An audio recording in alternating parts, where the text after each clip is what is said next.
on Thumb Bandits.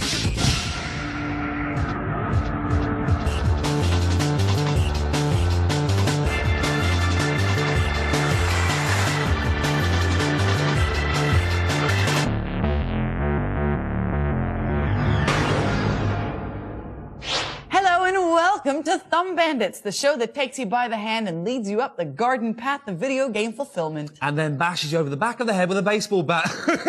Ian. On the TV channel this week, an infectious mix of the old, the new, and the absolutely insane. So, tie your mother up, throw the cat out, and put your feet up for our first review.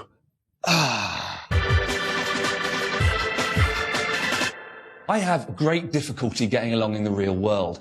Don't worry, it's mainly my fault. Due to my massive consumption of marijuana, I'm slightly paranoid. Nothing major, I just get a bit twitchy when I go and buy milk. And also, I generally can't be bothered to go out that much. The thing is, now we live in the 21st century, I need never go out again and worry that the fat lady behind the cakes is plotting to remove my testicles. No, thanks to Near-Cron on the PC, I can exist in my living room all day. Near-Cron is an online RPG, but one that's refreshingly different. There are no third-level clerics with cloaks of invisibility and shields of brine, and I'll be buggered if I could find one dwarf. No, Near-Cron is set a cool 700 years in the future, and is a totally immersive virtual world. It combines the looks of Half-Life with the gameplay of EverQuest, and it's dark, very dark. You can totally live in this world and either go off on exciting adventures alone or in clans, or you can just be a good citizen, get a job, and just, you know, hang out. Although I will state categorically, if you do that, you are a fucking mental and should hand yourself over to the real police. That's not what these games are about. There are so many in-game missions and storylines, it will be rude not to take advantage of them. Go on, kill some mutants. They love it. Now, for some reason, critics and mums say these online RPGs are antisocial and that they stop kids interacting. But a good title like this has the opposite effect. Near-Cron has a great in-game chat mode that's simple and lets you choose how many people you talk to. And where else could you talk so freely to a 16-year-old boy in Israel and a 52-year-old French twat? Near-Cron encourages interaction between its players, and that makes the game better for it. But while the game may look and play brilliantly, RPGs like this are dependent on the people who log in and regularly play them. They make the community. For example, the people in EverQuest are nice, while everyone at Ultima is a wanker. Simple. However, considering 62,000 people signed up to test this game before it was even launched, indicates Near-Cron will have no shortage of interesting players. And it should work. It's a good game that fills a nice gap in the PC market.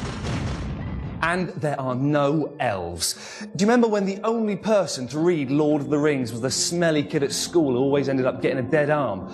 Jesus, it makes me sick. Here's the news. If you're afraid of the dark, of being alone, of big blue furry things, then look away now, because Monsters, Inc. are absolutely everywhere. Whoa! Disney Interactive are spending a record £4 million on the campaign to market its video games for PC, Game Boy Color, Game Boy Advance and PlayStations 1 and 2. The US launch of the film proved to be the best opening weekend of an animated movie ever, and the games are sure to be as infectious as that little girl I feel so horribly attached to, so keep your eye open for it. Look, the new commercial's on! Whatever you think of Disney marketing, they're not the only ones with an eye for opportunity. Everyone's getting in on the act. It's been creeping into our games more and more. A hoarding here and a brand name there. What am I talking about? Product placement. But does all this in-game advertising spell doom and gloom and tedious ad breaks for us gamers? Or cheaper games? We went to meet Daniel Bobroff from Microtime Interactive, the first company to place adverts in computer games, to find out what's in it for us. Gamers need advertising for two simple reasons at the moment. Firstly, it adds to the realism of the experience. And secondly, there is the prospect of advertising directly affecting the funding of games. There are certain types of games which benefit from having brands, suitable brands, placed within them. You may be surprised to know that product placement is not that new. James Pond, codename Robocod, was, to my knowledge, the very first example of advertising, paid for advertising. In return for that sum of money, the game was increased in size and additional levels were built. And it goes even further. Some games, like the FIFA series, must feature McDonald's because FIFA has a sponsorship deal with the Burger Boys.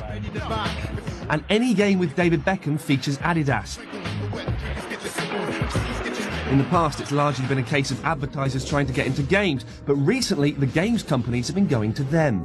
In the case of Gran Turismo, Sony's major objective with a game that was already selling many, many millions of units was to add to the realism. So they sought out they cherry-picked individual advertisers that they thought would add to the realism of the game. Obviously, product placement is in its infancy, but it's sure to go the way of films and be worth millions. The worry is that it will become too intrusive, so what can gamers do? If the ad is in the game, which is non-broadcast electronic media, then it would fall within our remit, and if people wanted to complain about it, then they would need to talk to us. We haven't had any complaints yet about advertisements in games, but it's a medium which is fast developing, so I'm sure it won't be too long. So, if you don't want adverts in your games, speak up. However, if we must have them, perhaps companies could use the money to make games cheaper. Now there's a thought. But while it may be good for us in the long term, we say keep your filthy money-grabbing mitts off of our consoles. Are you on the information superhighway to the danger zone? No? Why the hell not? If you're more biggles than Maverick, then we've got something to save your sorry little asses. Not quite sure I go that far, Alex, but we do have the latest in flying games, so sit down, strap yourself in, and get ready for the onboard entertainment. As this week, our jury must decide who's Top Gun and who's Jeremy Spake. Our regular lab rats are Scott, the video games artist, Jackie, the games addict, and Paul, the boy who works in a games shop. Set 50 years in the future, you're in charge of super high-tech machinery and must unravel the mysteries of a nasty political plot to ensure world peace. Nothing too challenging then. It's part plot-driven, part arcade flight sim, part tactical war game, and part shoot-'em-up. But will it be dynamite or should it be blasted into oblivion? For a game that is so near the ground, I would have made the ground more interesting. It's pretty dull. Well, I was expecting to compare it to other PS2 games, but the nearest thing I can compare it to is Desert Strike on the Mega Drive. Same kind of feel, same kind of look, slightly better, of course. I'm not a fan of this type of game. I didn't know where I was going, what I was supposed to be doing. It's for boys who like facts. I was amazed by it. Just the control you have over the vehicle, the different modes of flight, the way it uses analog buttons to control your moving up, moving down. You can rotate the ship, you can bank the ship. I could go on. You could go on, but please don't. Dropship is out now. We need you. If you're a fan of the Ace Combat series, you'll know it's shown PC snobs that there can be some really good flying games on consoles. You'll also be delighted to hear that this title, Distant Thunder, forces the throttle into next-gen quality. Based on the fictional continent of Usea, a giant meteor has caused havoc. As major conflict looms, it's up to you to save humanity. Choose from 20 planes, including the Tornado, Mirage and F-14 Tomcat, and hold onto your stomachs for challenges including dive bomb attacks and intense dogfighting. But will it fly high without jewelry or crash and burn? At last we've got a PS2 game that looks just like a PC game. Everything from the detail, the environment, the scale, the lighting, the effects, the sound, it's all gorgeous. When you've completed a full mission, you can sit back, watch the replay from 7 or so different cameras, and when you shoot down a plane with a missile, you can home in on the missile and follow it all the way home. If you're looking for a flight sim, you're not going to find it here because it's very much an arcade shooter, but it doesn't pretend to be anything else. It was the first flight game I really enjoyed playing. The controls were really intuitive. The missions were clear, and it was just really satisfying when you got to the end of a mission, you were like, yes! I like the plane-to-plane intercom. You can chat to your co-pilots. It really does make you feel part of a team. Ace Combat 4 is out now. If you've had enough of conspiracies, combat, evil bastards, and nasty plots, then why not a rocket-powered space race? Welcome. I'll say welcome to the most spectacular racing. This is Looney Tunes' first outing on the PlayStation 2, but you can expect to see 8 worlds, 13 tracks, a new tournament system where first place unlocks new games, and 9 characters. Space Race was first seen on the Dreamcast. Will PlayStation 2 owners find the gags, tricks, hilarity, and all-round rocket racer upgrades interstellar, or would they rather stick it up Uranus? We've gone for the cel-shaded look, which is apt because it's a cartoon-based game, and I've done it really well. Looks like a cartoon, feels like a cartoon, looks great. It looks absolutely stunning, but are the looks just for surface? I think in this game they're very important because otherwise it'd be quite a dull kids racer. But there's still some nice points in there. You get the Acme power-ups, like the used to get in the cartoons, the hole you could drop, paint in the wall. It's fun, it's pick up and play. You don't have to spend hours learning what to do and conquering missions. This is very much a kid's game, Is it? I have to say. Well, is it good value for money as a kid's game?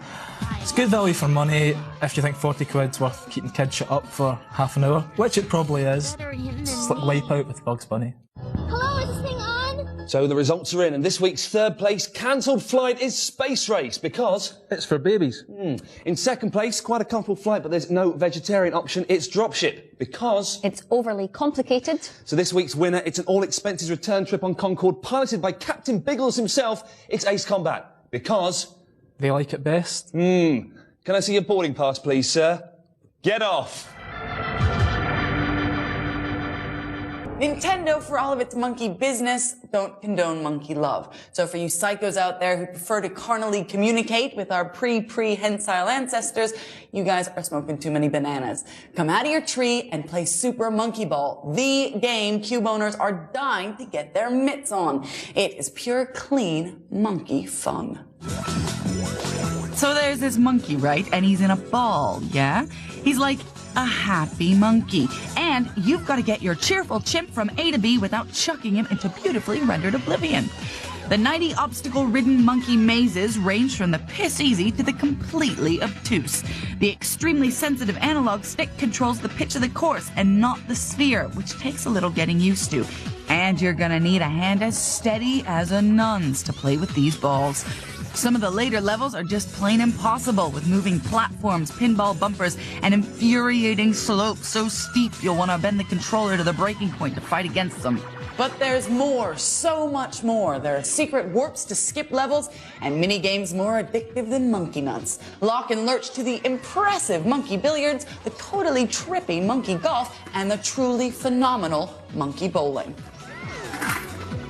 Twitch with up to 4 players on Monkey Race. Go mental with Monkey Fight. And lose yourself to Monkey Target, the most wonderful party game to land with a clunk on planet Earth. Have I lost you? Here's a clue. Float your monkey on air currents and try to drop him on target. The pleasure is almost indescribable. Just ask my flatmates. They haven't stopped playing for 76 hours. For these ingenious gems, may I heartily recommend that you gather up your most competitive, most hairy-backed amigos for an all-nighter fueled with loads of booze. Believe me, you will not tire of this one for Cro-Magnon ages. Sega's Super Monkey Ball is the perfect game for a launch lineup because it's just filled with stuff to do. Stuff to become unemployed for. Stuff that will make playing Super Monkey Ball more important than food. The people who dreamed up this shit were obviously nutcases, but luckily for us, they were nutcases who love games. And when it's all over, if it's ever all over, you get the added bonus of playing silly little mini-games through the credits. Go ape over Monkey Ball, 'cause I did. Expect it to swing onto the shelves when the GameCube is released. Ooh.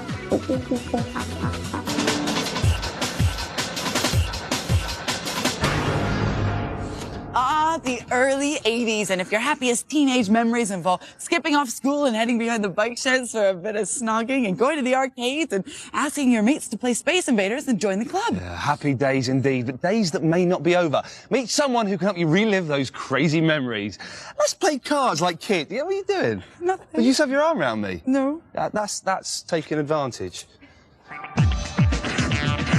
This is Chris, and he's an addict. It started slowly at first, with just the one, but his habit got worse and worse. His friends all warned him about it, but he didn't listen. It began to take over his life. And now look at him.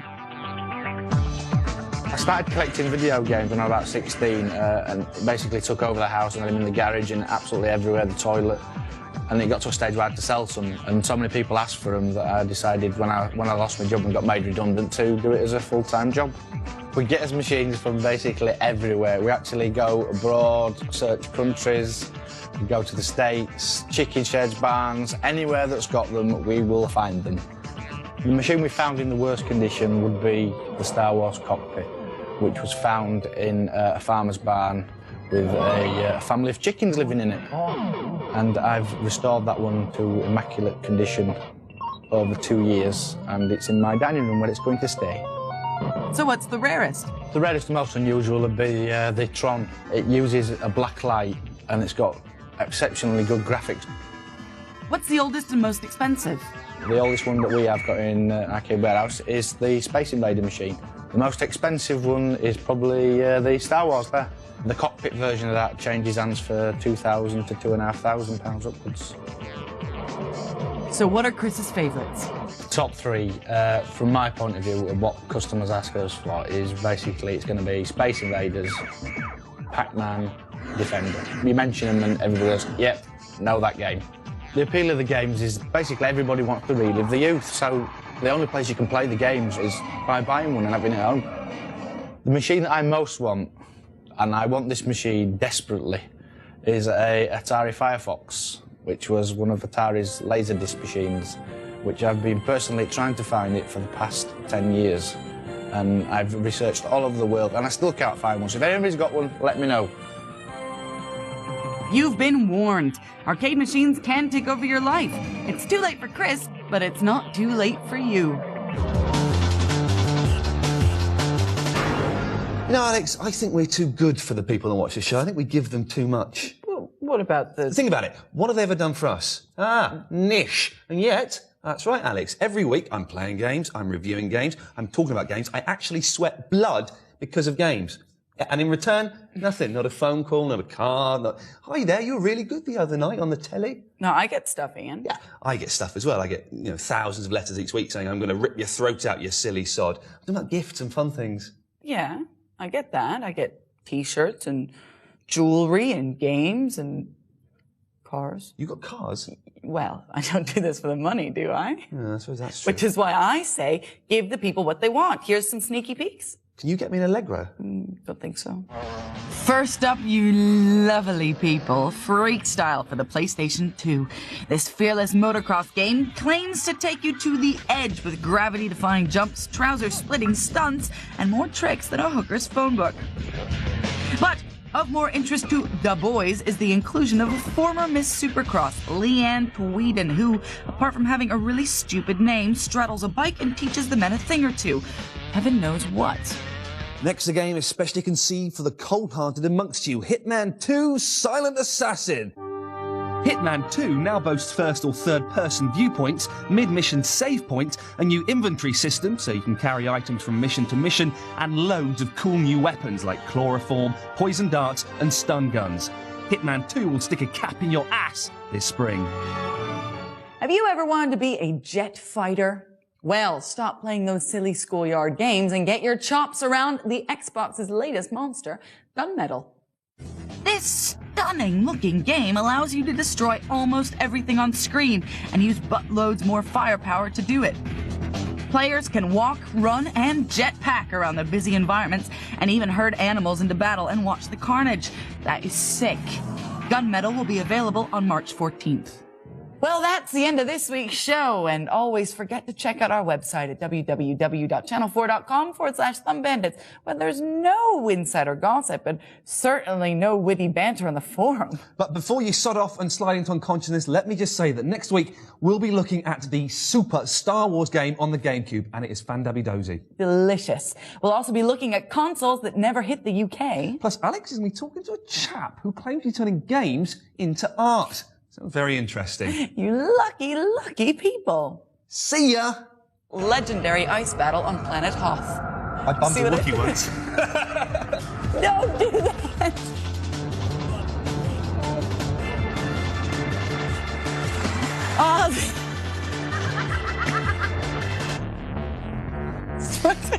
Stop it with the finger. Go on, kill some mutants. They love it.